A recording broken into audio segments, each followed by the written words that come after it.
بسم اللہ الرحمن الرحیم۔ محترم سامعین، سیرت-un-Nabi صلی اللہ علیہ وآلہ وسلم کے اس موضوع میں اب ہم شروع کرتے ہیں صلح حدیبیہ ذی القعدہ 6 ہجری کے اہم واقعات۔ 6 سال سے مسلمانوں نے خانہ کعبہ کی زیارت نہ کی۔ ان کے دل میں اور خصوصاً مہاجرین مکہ کے دل میں حج کعبہ کا شوق روز بروز بڑھ رہا تھا۔ آپ صلی اللہ علیہ وآلہ وسلم صحابہ کرام رضی اللہ تعالی عنہ کی بہت بڑی تعداد کے ساتھ زیارت حرم کے لیے مدینہ سے نکلے۔ مسلمانوں کے ساتھ صرف قربانی کے اونٹ تھے اور اسلحہ میں تلواروں کے سوا جسے عرب کسی حالت میں اپنے تن سے جدا نہ کرتے تھے اور کوئی چیز ان کے پاس نہ تھی۔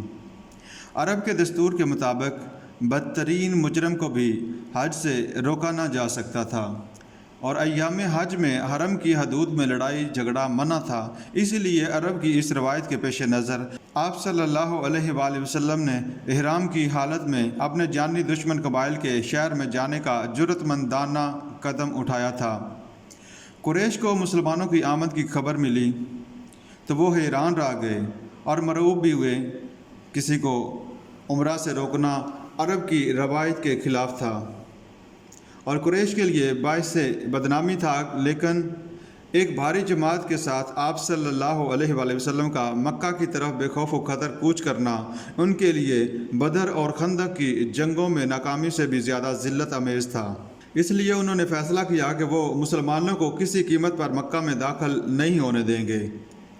انہوں نے خالد بن ولید کو مسلمانوں کی پیش قدمی روکنے کے لیے 200 سواروں کے دستے کا سالار بنا کر بھیجا اور خود بڑے حملے کی تیاری کرنے لگے۔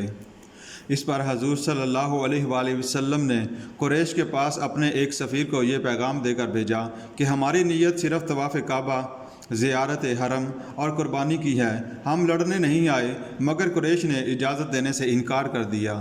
اسی دوران حضور صلی اللہ علیہ وآلہ وسلم نے حدیبیہ نامی ایک کنویں کے پاس پڑاؤ ڈالا۔ قریش کے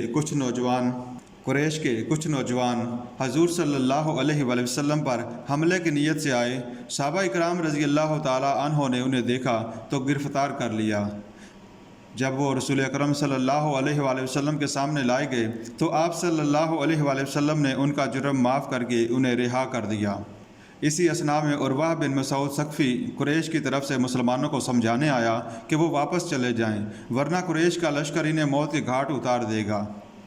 مگر حضور صلی اللہ علیہ وآلہ وسلم نے جواب دیا کہ ہم صرف عمرے کے لیے آئے ہیں، ہمارا مقصد فساد نہیں ہے۔ اس پر وہ واپس چلا گیا اور مسلمانوں کے حسن سلوک سے بے حد متاثر ہوا۔ اس نے اپنی قوم سے جا کر کہا کہ میں نے کیسر و کسریٰ اور نجاشی کے دربار دیکھے ہیں، مگر جو عزت اور عقیدت مسلمانوں کے دلوں میں محمد صلی اللہ علیہ وآلہ وسلم کی ہے وہ کہیں بھی نظر نہیں آتی۔ وہ بات کرتے ہیں تو سناٹا چھا جاتا ہے، ادب کی وجہ سے کوئی نظر اٹھا کر بھی نہیں دیکھتا۔ وہ وضو کرتے ہیں تو نیچے گرنے والے قطروں کو لوگ عقیدت سے ہاتھوں میں لے کر اپنے منہ پر ملتے ہیں۔ اس پر بھی مسلمانوں کو اجازت نہ ملی تو حضور صلی اللہ علیہ وآلہ وسلم نے حضرت عثمان رضی اللہ تعالی عنہ کو اپنا قاصد بنا کر بھیجا۔ وہ اپنے ایک عزیز عبان بن سعید کی پناہ میں مکہ گئے، مگر قریش نے انہیں نظر بند کر دیا۔ ادھر مسلمانوں میں یہ افواہ پھیل گئی کہ حضرت عثمان رضی اللہ تعالی عنہ شہید کر دیے گئے ہیں۔ حضرت عثمان رضی اللہ تعالی عنہ کی شہادت کی خبر نے مسلمانوں میں بے حد جوش و خروش پیدا کر دیا۔ رسول اللہ صلی اللہ علیہ وآلہ وسلم نے فرمایا کہ خون عثمان کا بدلہ لینا ضروری ہے۔ آپ صلی اللہ علیہ وآلہ وسلم ایک درخت کے نیچے بیٹھ گئے اور صحابہ اکرام رضی اللہ تعالی عنہ سے جان نثاری کا عہد لیا اور حضرت عثمان رضی اللہ تعالی عنہ کی طرف سے خود اپنا دست مبارک رکھا۔ اسے یعنی بیعت رضوان کو اللہ تعالیٰ کی خوشنودی کی بیعت کہتے ہیں۔ اس بیعت کی غیر معمولی اہمیت کا اندازہ اس بات سے لگایا جا سکتا ہے، اس کا ذکر اللہ تعالیٰ نے قرآن مجید میں سورۃ فتح آیت نمبر 18 میں کیا۔ لقد رضی اللہ عن المؤمنین اذ یبایعونک تحت الشجرہ، یعنی جب مسلمان درخت کے نیچے آپ صلی اللہ علیہ وآلہ وسلم کے ہاتھ پر بیعت کرنے لگے تو اللہ تعالیٰ ان سے راضی ہو گیا۔ بعد میں معلوم ہوا کہ شہادت عثمان کی خبر غلط تھی، لیکن بیعت رضوان کے بعد آپ صلی اللہ علیہ وآلہ وسلم نے اپنی طاقت کا مظاہرہ کرنے کے لیے تیزی سے جنگ کی تیاریاں شروع کر دیں اور مسلمانوں کو تیار رہنے کا حکم دے دیا۔ کچھ تو حضرت عثمان رضی اللہ تعالیٰ عنہ کی سفارتی کوششوں سے اور کچھ بیعت رضوان کی خبر اور مجاہدین کی جنگی تیاریوں سے قریش گھبرا گئے۔ وہ جنگ خندق کی ناکامی کے بعد اب اپنے ہی گھر میں ایک اور جنگ کا خطرہ مول لینے کے لیے تیار نہ تھے، اس لیے اب قریش نے مذاکرات کے ذریعے سے جنگ کو ٹالنے کا فیصلہ کیا اور اپنے سفیر آپ کی خدمت میں بھیجنا شروع کیے۔ سفارتی سطح پر یہ آپ صلی اللہ علیہ وآلہ وسلم کی ایک بڑی کامیابی تھی۔ آخر میں قریش نے عرب کے مشہور خطیب سہیل بن عمرو کو بھیجا۔ اس نے قریش کی طرف سے باقاعدہ صلح کی شرائط پیش کی جو بظاہر مسلمانوں کے وقار اور مفاد کے خلاف تھیں، لیکن در حقیقت وہ ایسی نہ تھیں، بلکہ ان میں مشرکین کی شکست و ناکامی اور مسلمانوں کی فتح اور تحریک اسلام کی کامیابی کے عوامل چھپے تھے۔ صحابہ اکرام رضی اللہ تعالیٰ عنہ کی نظر سے یہ بات پوشیدہ تھی، اس لیے ان کے لیے یہ شرائط قابل قبول نہ تھیں، لیکن حضور صلی اللہ علیہ وآلہ وسلم نے یہ شرائط قبول فرما لیں۔ قریش مکہ اور مسلمانوں کے مابین طے ہونے والے معاہدے میں نمبر 1 اے اللہ تیرے نام کے ساتھ، نمبر 2 یہ وہ معاہدہ ہے جو محمد بن عبداللہ میں طے ہوا، نمبر 3 یہ صلح اس بات پر ہے کہ 10 سال تک جنگ روک دی جائے جس کے دوران میں لوگ امن سے رہیں، نمبر 4 یہ کہ محمد صلی اللہ علیہ وآلہ وسلم کے ساتھیوں میں سے جو حج یا عمرہ یا تجارت کے لیے مکہ آئے تو اسے جان و مال کی امان ہوگی، اور قریش کا جو آدمی تجارت کے لیے مصر یا شام جاتے ہوئے مدینہ سے گزرے تو اسے جان و مال کی امان حاصل ہوگی، نمبر 5 یہ کہ قریش کا جو فرد اپنے سرپرست کی اجازت کے بغیر محمد صلی اللہ علیہ وآلہ وسلم کے پاس آئے تو اسے ان کی طرف واپس کر دیا جائے گا، اور محمد صلی اللہ علیہ وآلہ وسلم کے ساتھیوں میں سے جو فرد قریش کے پاس آ جائے گا وہ اسے ان کے سپرد نہیں کریں گے، نمبر 6 اور یہ کہ ہم میں باہم سینہ بندی رہے گی، نہ ایک دوسرے کے خلاف جنگ کی جائے گی، نہ ہی خفیہ کارروائی، نمبر 7 جو شخص محمد صلی اللہ علیہ وآلہ وسلم کے ساتھ معاہدے اور ذمہ داری میں شامل ہونا چاہے وہ ان کے ساتھ شامل ہو جائے، اور جو قریش کے ساتھ معاہدے اور ذمہ داری میں شریک بننا چاہے وہ ان کے ساتھ شریک بن سکتا ہے، نمبر 8 اور اس سال تم کو ہمارے پاس سے واپس جانا پڑے گا اور تم ہمارے ہاں مکہ میں داخل نہ ہوگے، البتہ اگلے سال ہم باہر چلے جائیں گے اور تم اپنے ساتھیوں کے ہمراہ مکہ داخل ہو کر 3 راتیں ٹھہر سکو گے، تمہارے پاس سوار کا ہتھیار ہوگا، یعنی تلوار نیام میں پڑی ہو، اس کے سوا کوئی اور ہتھیار لے کر تم وہاں مکہ میں داخل نہیں ہو سکو گے، نمبر 9 اور یہ کہ قربانی کے جانور وہیں رہیں گے جہاں ہم نے ان کو پایا، یعنی حدیبیہ کے مقام پر، اور ان کو ہمارے پاس مکہ میں نہیں لایا جائے گا۔ شرائط بظاہر کڑی تھیں اور مسلمانوں کی شکست لگتی تھی،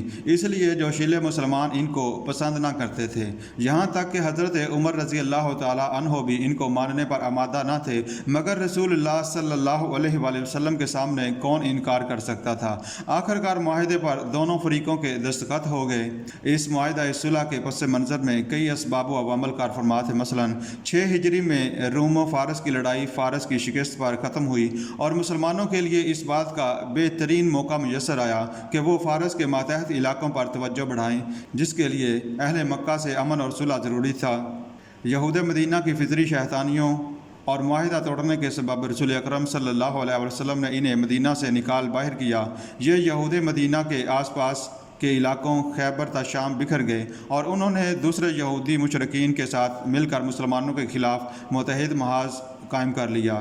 مدینہ کے شمال مشرق میں غطفان و فزارہ قبائل جو کہ یہودیوں کے حلیف بھی تھے، انہوں نے مسلمانوں کے خلاف مشرکین کے ساتھ اتحاد کر لیا۔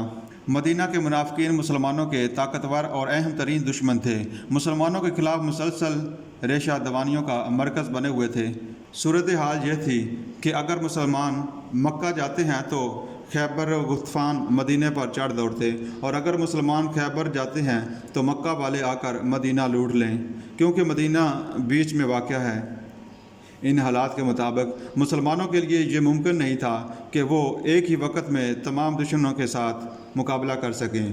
رسول اللہ صلی اللہ علیہ وآلہ وسلم نے ضروری سمجھا کہ کسی ایک دشمن کے ساتھ صلح کا معاہدہ کر لیا جائے۔ مسلمانوں کے سامنے یہ اہم مسئلہ تھا کہ کسی ایک دشمن کے ساتھ صلح کی جائے، لیکن سوال یہ بھی تھا کہ صلح کس کے ساتھ کی جائے۔ مسلمانوں کے دشمنوں میں ایک طرف قبائل غطفان و فزارہ تھے، جن کا معیار یہ تھا کہ وہ محض لوٹ مار کے شائق اور بے اصول خانہ بدوش عرب تھے، ان کی دوستی پر اعتبار کرنا مناسب ہی نہ تھا۔ شمال میں یہود و خیبر اور بعض دیگر یہود تھے جو تمدنی اور نسلی وجود سے عربوں سے الگ تھے، اور انہیں مدینہ سے اپنی جلا وطنی اور جائیداد کا غم بھی تھا، جو اس کے بغیر نہیں مٹ سکتا تھا کہ وہ اپنی تمام جائیدادیں مسلمانوں سے واپس لیں۔ ان کے ساتھ بھی صلح کے آثار نہ تھے۔ دوسری طرف مشرکین مکہ تھے، جو کہ مکہ کے مستقل رہائشی اور شہری باشندے تھے اور سیاسی شعور رکھتے تھے، اور ان کے ساتھ صلح کے لیے میدان بہت سی وجوہات کے بنا پر کسی قدر ہموار بھی تھا۔ مثلاً مسلمان مہاجرین کی اکثریت مکہ سے تعلق رکھتی تھی۔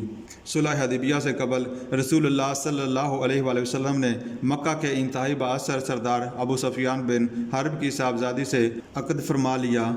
مشرکین مکہ کی عراق و شام کی تجارتی گزرگاہ پر مسلمانوں نے اثر و رسوخ جما لیا، جس سے اہل مکہ کو خاصا معاشی نقصان پہنچ رہا تھا، جو کہ صرف صلح ہی سے دور ہو سکتا تھا۔ ذی القعدہ کا مہینہ تھا، آگے ایسے مہینے آ رہے تھے جو قریش کے نزدیک بھی مقدس سمجھے جاتے تھے۔ ان مہینوں میں دشمنوں کے ساتھ جنگ حرام سمجھی جاتی تھی۔ قریش کو اپنی بدنامی کا اندیشہ تھا کہ دنیا والے یہ نہ کہیں کہ قریش لوگوں کو حج بیت اللہ سے روکتے ہیں۔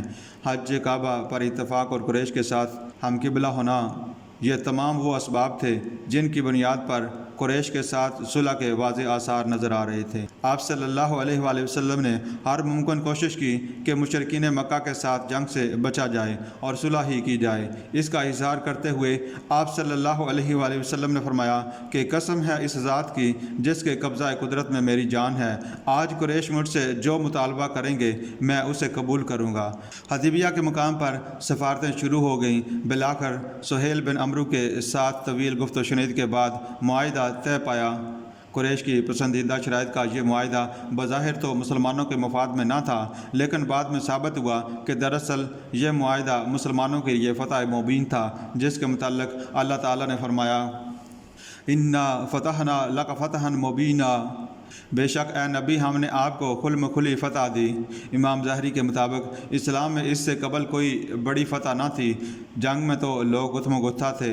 جب امن و سکون ہو گیا، جنگ ختم ہو گئی، لوگ ایک دوسرے سے امن میں ہو گئے اور ایک دوسرے سے ملے، باہم بات چیت کی۔ جس نے بھی اسلام کی حقانیت کو سمجھا وہ اسلام میں داخل ہو گیا۔ ان 2 سالوں میں اتنے لوگ مسلمان ہوئے جتنے اس سے قبل نہیں ہوئے تھے، بلکہ اس سے بھی زیادہ مسلمان ہوئے۔ ابن ہشام ظاہری کی اس رائے کی تائید کرتے ہوئے لکھتے ہیں کہ ظاہری کی رائے کی دلیل یہ ہے کہ رسول اللہ صلی اللہ علیہ وآلہ وسلم جب حدیبیہ کے لیے نکلے تو 1400 آدمی ساتھ تھے، اور 2 سالوں کے قلیل عرصے بعد فتح مکہ کے لیے نکلے تو 10,000 آدمی تھے۔ اس معاہدے کا نہایت اہم سیاسی فائدہ یہ ہوا کہ پہلی مرتبہ اسلامی ریاست کو ایک سیاسی قوت کے طور پر تسلیم کر لیا گیا۔ قبائل عرب کے لیے یہ مان لیا گیا کہ وہ ان 2 سیاسی قوتوں میں جس کے ساتھ چاہیں دوستی کا معاہدہ قائم کر لیں۔ اس کا فوری نتیجہ یہ ظاہر ہوا کہ قبیلہ خزاع نے نبی صلی اللہ علیہ وآلہ وسلم سے حلیفی کر لی۔ مسلمان بیک وقت قریش مکہ، یہود خیبر اور دیگر متفرق مخالفین سے نہیں نبٹ سکتے، لہٰذا بڑے دشمن مشرکین مکہ سے 10 سال کے لیے جنگ بندی کا معاہدہ کر لینا ایک طرف تو اسلامی ریاست کے اندرونی استحکام کے لیے انتہائی ضروری اور مفید تھا، دوسری طرف یہودیوں کی فتنہ انگیز طاقتوں کو کچلنے کے لیے بھی یہ ضروری تھا کہ قریش کو ان کی امداد سے مرحوم کر دیا جائے۔ جو ہی یہ صلح ہوئی تو نبی صلی اللہ علیہ وآلہ وسلم نے اس سے فائدہ اٹھاتے ہوئے فوراً شمال میں یہود سے نپٹنا شروع کیا اور ان کے مضبوط مراکز ختم کر ڈالے۔ اس معاہدہ کی روح سے مسلمانوں کو آئندہ سال حج کی اجازت دے کر گویا ان کی مذہبی حیثیت بھی تسلیم کر لی گئی۔ حدیبیہ کے موقع پر رسول اللہ صلی اللہ علیہ وآلہ وسلم کے اعلان کے باوجود 1400 افراد جمع ہو سکے تھے۔ اس معاہدہ کی روح سے جب فریقین نے یہ تسلیم کر لیا کہ عرب قبائل اپنی مرضی سے مسلمانوں یا قریش مکہ کے ساتھ حلیفی کر سکتے ہیں، قبائل بے خوف ہو کر مسلمانوں کی طرف آئے۔ یہی وجہ تھی کہ گزشتہ 19 سال میں اتنے آدمی مسلمان نہ ہوئے تھے جتنے اس صلح کے بعد 2 سال میں ہو گئے۔ اس معاہدے کی وجہ سے پہلی مرتبہ عرب میں مسلمانوں کو ایک سیاسی قوت کے طور پر تسلیم کر لیا گیا۔ مسلمانوں کی مذہبی حیثیت تسلیم کر لی گئی۔ مختلف قبائل کے ساتھ مسلمانوں کے رابطے قریب ہوئے۔ قبائل میں نہایت تیزی سے اسلام پھیلا۔ مسلمانوں کو اپنے دشمنوں خصوصاً یہودیوں سے نپٹنے کا موقع میسر آیا۔ خیبر، فدق، وادی قرہ اور تیمہ وغیرہ کے علاقے اسلامی ریاست کے زیر اثر آ گئے۔ اسلامی ریاست داخلی اور خارجی طور پر نہایت مستحکم ہوئی۔